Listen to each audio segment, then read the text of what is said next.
Hello, this is Dr. Grande. Today's question is, can I analyze the case of George Allen Smith IV? Just a reminder, I'm not diagnosing anybody in this video, only speculating about what could be happening in a situation like this.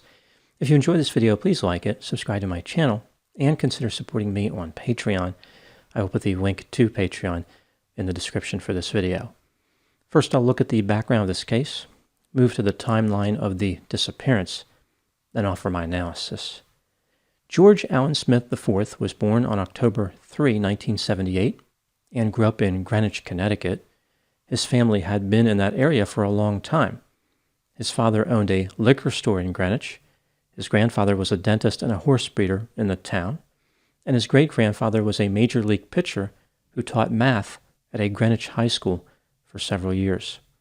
George was described as free-spirited, friendly, quiet, and possessing a good sense of humor. He went to college in Massachusetts and earned a business degree. After graduating, George worked for a computer company in Stamford, Connecticut. Later, he took a job with a company in Boston. In 2002, George met a woman named Jennifer Hagel, and they became romantically involved. In 2003, George made a big change in his life. He quit his job in Boston and moved into an apartment in his hometown of Greenwich. He worked in his father's liquor store and started using his computer skills to build a website for the store. The plan was for George to take over his father's liquor store at some point. George and Jennifer married on June 25, 2005, in Newport, Rhode Island. For their honeymoon, they planned to go on a cruise. The couple flew to Barcelona, Spain, and boarded Royal Caribbean's Brilliance of the Seas on June 29. This vessel was relatively new at the time, having been put in service in 2002. It is over 950 feet long, usually carries between 2,000 and 2,500 passengers, and has a crew of about 850. George and Jennifer were in a stateroom on Deck 9, room 9062. It had a balcony and a double bed. After the ship departed for the 12-day Mediterranean cruise, the couple was having a lot of fun, perhaps a little too much fun. In cabin 9064, the one next to the couple, there was a man named Cleet Hyman. He was a police officer who decided to take a vacation cruise. He complained about the couple on the second night of the cruise because their partying behavior had kept him awake until almost 3:30 a.m. On day 3 of the cruise, Brilliance of the Seas stopped in Florence, Italy. The couple shared a cab with a 20-year-old California college student named Josh Askin. In addition to Josh, George and Jennifer befriended 4 other men who were all in their teens or early 20s. Rusty Kaufman and 3 brothers, Gregory, Jeffrey, and Zachary Rosenberg. There was an incident involving these 4 men that occurred on July 3. One of them had allegedly been smoking in a non-smoking area and was confronted by a ship employee. The man allegedly cursed at the employee and continued to smoke. The guest relations manager contacted the parents of the men and told them that the men would be kicked off the ship if something like this happened again. On July 4, George and Jennifer took an excursion in Greece. George encountered the celebrity Tara Reid and even took a photograph with her. She was there filming a TV show. Tara represents herself as an actress, but I think it's more accurate to say that she's a person who has attempted to act in several movies and television shows. George probably thought that meeting Tara signaled that this was going to be the best cruise ever for him. But just like people watching a Tara Reid performance, George was going to be disappointed. George and Jennifer returned to Brilliance of the Seas and spent time gambling in a casino. Josh Askin, the California college student who befriended the couple, would later say that he noticed Jennifer was becoming cozy with a casino worker named Lloyd Bota. After spending time in the casino, the couple, Josh and Lloyd, went to a disco. There, the group was joined by 2 of the Rosenberg boys, as well as Rusty. George and Jennifer became extremely intoxicated. Allegedly, Jennifer was getting close to other men, including Lloyd, which prompted George to confront her. She kicked him in the groin and walked out of the disco. When Jennifer left, Lloyd allegedly followed her, although he denied doing this. The disco closed at 3:30 a.m. Josh, Rusty, Gregory, and Zachary assisted George because he was unable to walk without help. They arrived at his stateroom at 3:52 a.m., but Jennifer was not there. The group of men, including George, then briefly searched for Jennifer, but did not find her. The four men again helped George to get back to his stateroom. According to George's keycard, he entered the room at 4:02 a.m. George would never be seen again. The passenger in the stateroom next door, Cleet, who had complained about George and Jennifer earlier in the cruise, would later report what happened next. Cleet said that not long after 4 a.m., he was awakened by loud cheering, which was consistent with a college drinking game. The noise was coming from the Smith's stateroom, 9062. Cleet contacted a crew member by telephone and reported the noise.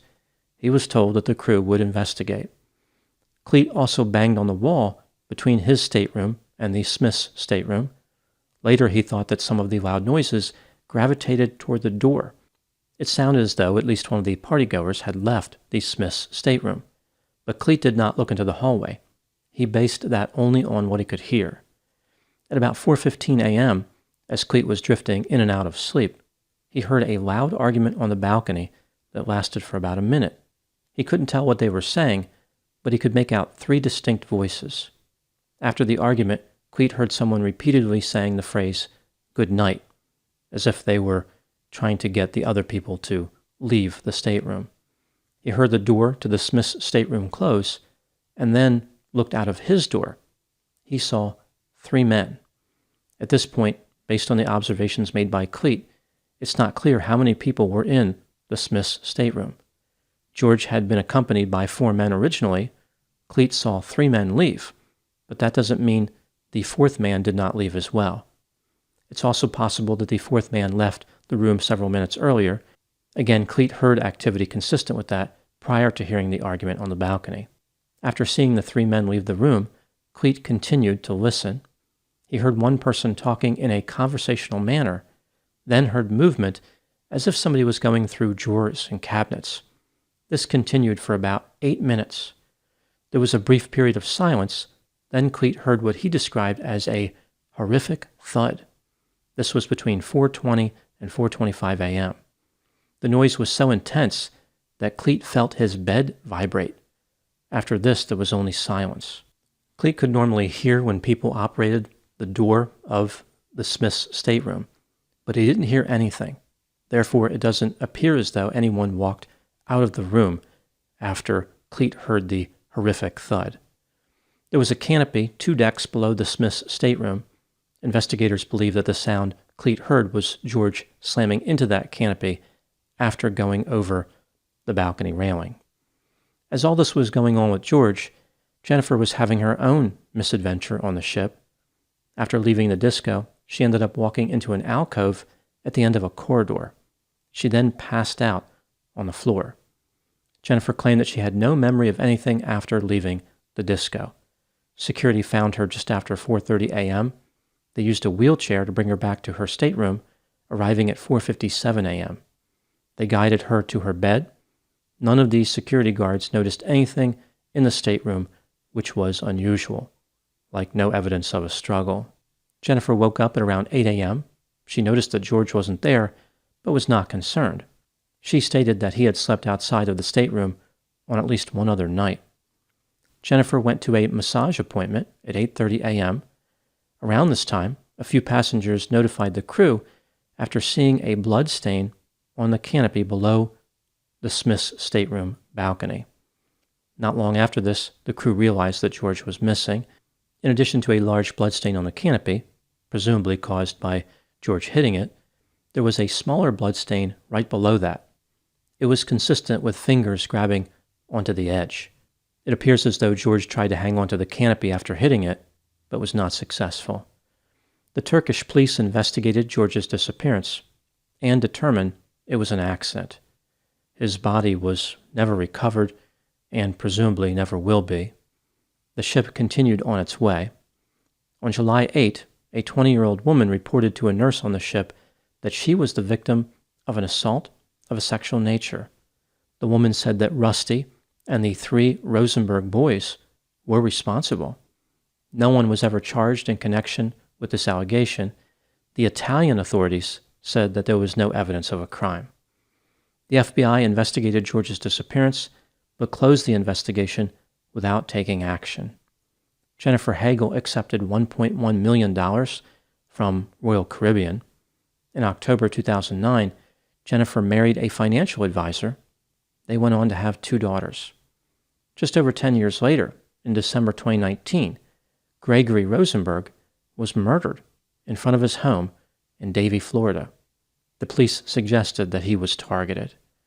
Now moving to my analysis. George's family members and several others believe that George was the victim of foul play.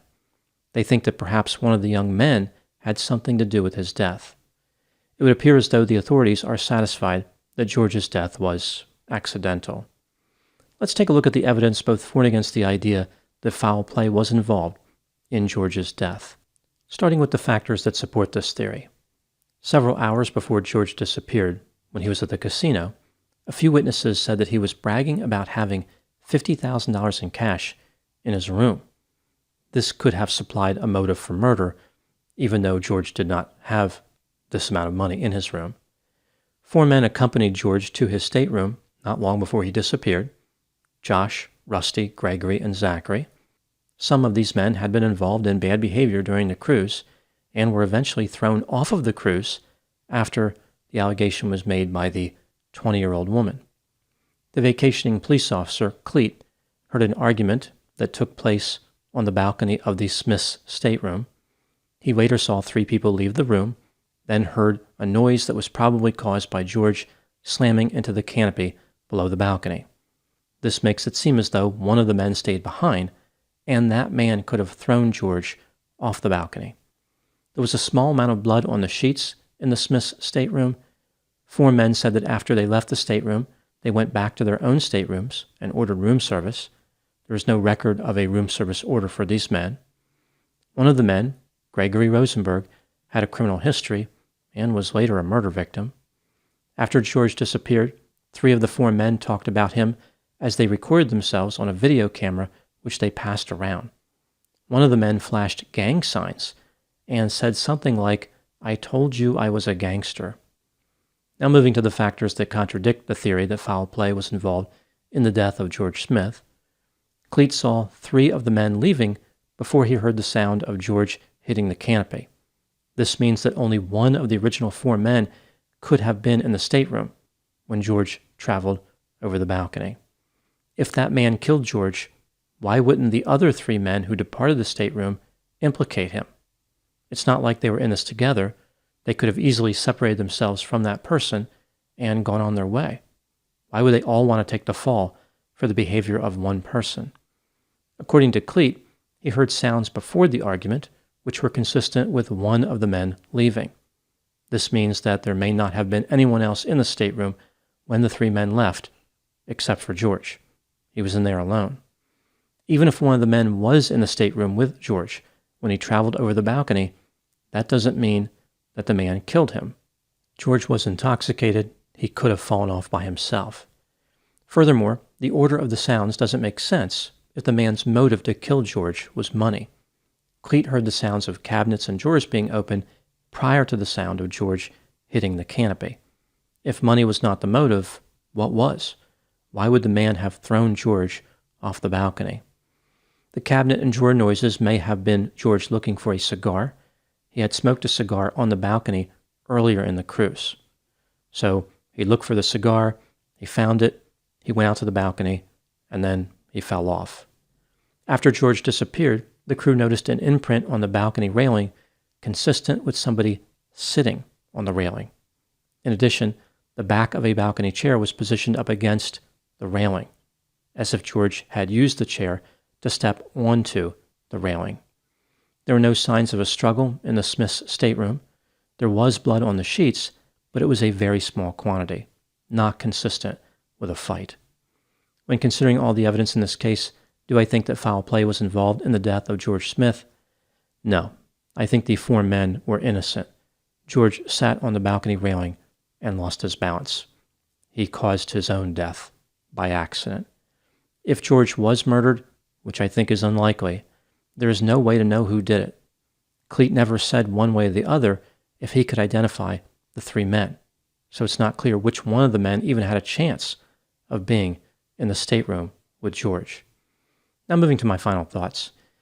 In the hours leading up to George's death, both he and his wife became intoxicated to such an extent that George traveled off the balcony and Jennifer passed out near a locked maintenance door at the end of a corridor.